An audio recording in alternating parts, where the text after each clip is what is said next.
Ya. Begini, John Calvin, saya ada beberapa hal yang saya sangat ragukan dia. Oke. Kehidupannya. Ya. Ini John Calvin sendiri ya? Betul, John Calvin sendiri. Bapak gereja itu ya? Wih, ya. John Calvin aja Bapak sudah nggak percaya, apalagi yang lain yang pengikutnya. Ngeri nih. Begini ya.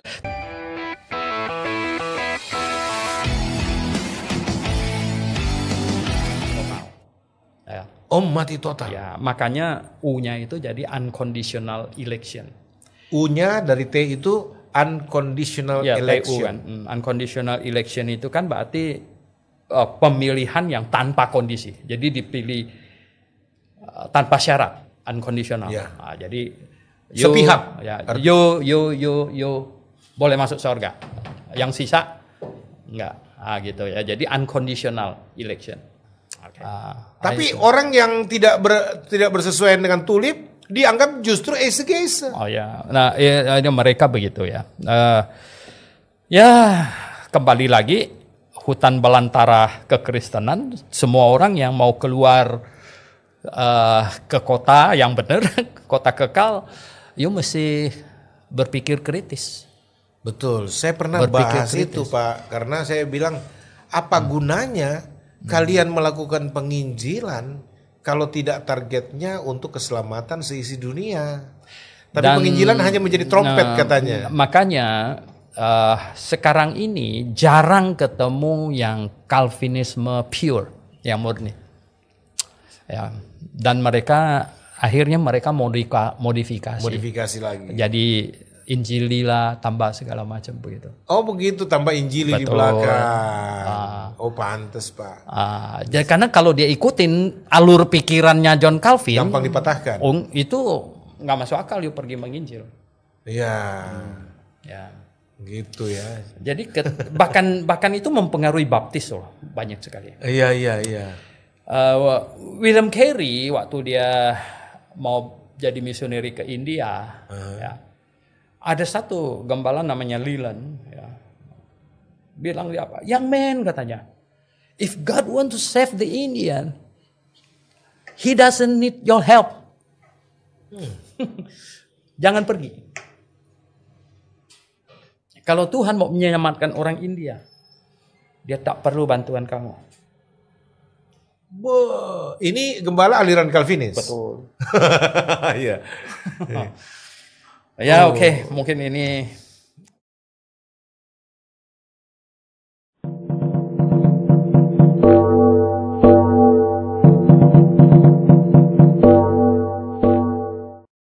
tidak lepas daripada rencana Tuhan. Roma pasal 10 juga konsisten mengatakan, Roma pasal 10 ayat ke-14, mereka yang berseru kepadanya, tidak mungkin mereka bisa berseru. Bagaimana mereka bisa berseru kepadanya jika mereka tidak percaya kepadanya?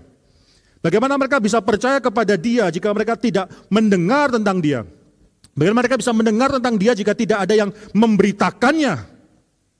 Dan bagaimana mereka bisa memberitakannya jika mereka tidak diutusnya? Diutus. Sudah luar biasa di sini, ini tidak bisa terpecahkan. Pada akhirnya dalam Kisah Rasul pasal 13 ayat 48, saudara bisa melihat di sana banyak orang bergembira. Semua orang yang tidak mengenal Tuhan Allah ini, karena mereka tahu satu hal, semua orang telah ditentukan untuk hidup dan mereka yang percaya dan mereka yang sudah ditentukan untuk hidup tersebut. Ini the golden chain of salvation. Sekali lagi saudara, akhirnya mereka yang sudah ditentukan untuk hidup, Tuhan pakai secondary means dengan mengirimkan Paulus ke sana untuk memberikan Injil kepada mereka. Dan Paulus bisa dikirimkan ke sana daripada semula, karena daripada semula Tuhan sudah menentukan dia untuk menjadi alat pilihan Tuhan bagi orang-orang Gentiles. Luar biasa sekali, saudara. Saudara, doktrin daripada penetapan Tuhan, predestinasi, itu tidak merintangi orang mengabarkan Injil. Ini salah satu kesalahan pengertian dan Calvin mengatakan dia sangat menolak atau ya reject the idea, saudara. Dia menolak ide bahwa doktrin predestinasi membuat seorang itu idle, diam, tidak bergerak, tidak melakukan apa-apa. Dia menolak hal tersebut. Dia menolak seringkali orang yang berpikiran pada saat doktrin predestinasi membuat orang tidak mau mengabarkan Injil. Calvin sangat menolak kalimat itu. Calvin justru mengatakan doktrin predestinasi itu membakar dan mendorong orang untuk mengabarkan Injil. Saudara, Calvin hidup lahir 1509, dia akan meninggal pada tahun 1564.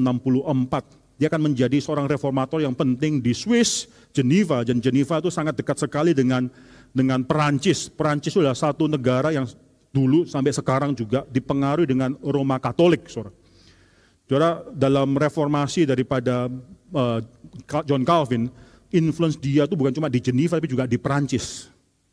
1555, saudara, 1555 itu ada saudara John Calvin terus menulis surat kepada gereja-gereja Protestan Reform di Perancis. Pada saat itu cuma ada 1555 cuma ada 5 gereja saja underground. Ya, tidak mungkin bisa secara nyata menyatakan bahwa mereka adalah gereja Protestan, tidak bisa karena akan mengalami persecution. 1555 saudara bisa lihat tulisan-tulisan pastoral pengembalaan daripada John Calvin kepada hamba-hamba Tuhan di sana. 1564 kesaksian daripada salah seorang teman daripada Calvin, saudara, dia mengatakan Francis Hotman, dia pernah mengatakan 1564 bahwa di Geneva itu sekarang mendapatkan suatu anugerah yang baru di mana orang-orang itu sekarang melalui doktrin yang diajarkan oleh Calvin, doktrin reformasi tersebut, mereka mendapatkan suatu semangat untuk mengabarkan Injil, saudara. Mereka mendapatkan semangat untuk mengabarkan Injil, bukan malah malas mengabarkan Injil. Mereka mendapatkan suatu semangat untuk mengabarkan Injil, suatu kayak spirit itu sedang menggugah mereka dengan suatu semangat yang tidak bisa mereka tolak lagi. Yaitu suatu pengertian bahwa mereka harus menjalankan apa yang sudah Tuhan tetapkan tersebut. Saudara, 1555 kalau saya tadi katakan ada sekitar 5 gereja underground church Protestan yang dipengaruhi oleh Calvin. Bahkan hamba Tuhan itu bersurat-suratan dengan Calvin, mengembala itu influence daripada Calvin sangat jelas sekali di dalam gereja itu.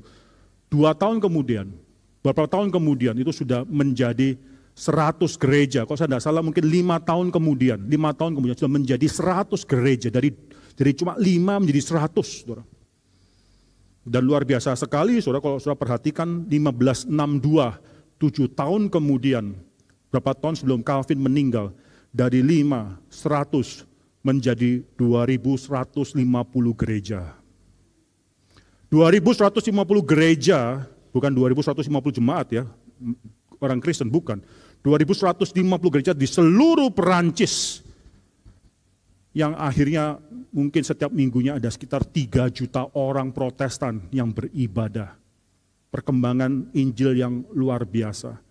Doktrin predestinasi tidak menjadikan seseorang itu akhirnya tidak mau mengabarkan Injil. Bahkan Calvin mengirimkan pengabar-pengabar Injil dia ke Brasil, dan yang dia kirimkan itu adalah orang-orang murid-murid yang terbaik. Sama seperti gereja Antioquia, Roh Kudus katakan kirimkan, utus Barnabas dan Saulus, orang yang paling baik dikirimkan untuk mengabarkan Injil. Demikian juga Calvin akhirnya mengirimkan orang-orang murid yang terbaik untuk mengabarkan Injil di Brasil. Saudara, ke Brasil saat itu tidak seperti saat ini, tinggal pesan pesawat terbang pergi enak, tenang, enggak. Kalau perhatikan Geneva itu sekitarnya dikelilingi oleh negara-negara Katolik, saudara. Untuk bisa keluar daripada Geneva, bukan cuma ke Prancis, bahkan keluar daripada Eropa pergi ke Brasil itu harus melalui seluruh negara Katolik. Itu satu penganiayaan yang besar sekali. Tapi murid-murid Calvin yang dilatih oleh Calvin percaya bahwa diploma yang mereka terima adalah suatu assurance daripada mereka akan menjadi martir karena Tuhan, dan mereka dengan bangga menerima diploma tersebut. Saya akan menjadi martir bagi Tuhan. Justru mereka yang mengenal doktrin predestinasi ini adalah mereka yang akhirnya dengan giat mengabarkan Injil. Saya akan tutup dengan satu hal yang simple. Apa yang bisa kita dapatkan melalui doktrin yang orang banyak salah mengerti ini? Doktrin predestinasi yang pertama membuat kita menstimulasikan semangat kita untuk mengabarkan Injil. Ini yang penting. Doktrin predestinasi tidak mengubur semangat pengabaran Injil kita, tapi menstimulasikan kita, menstimulasi gereja untuk bisa mengabarkan Injil. Karena gereja paham satu hal, mereka bukan sedang melayani diri, mereka bukan sedang melayani masyarakat melalui doktrin predestinasi. Ketika Tuhan sudah menetapkan orang-orang untuk diselamatkan, kita tahu kita dipakai Tuhan untuk menjalankan rencana Tuhan itu. Kita mendistimulasikan, kita bukan semakin dipadamkan, saudara. Yang kedua, saudara, doktrin predestinasi adalah suatu assurance dan joy bagi pelayan-pelayan Tuhan.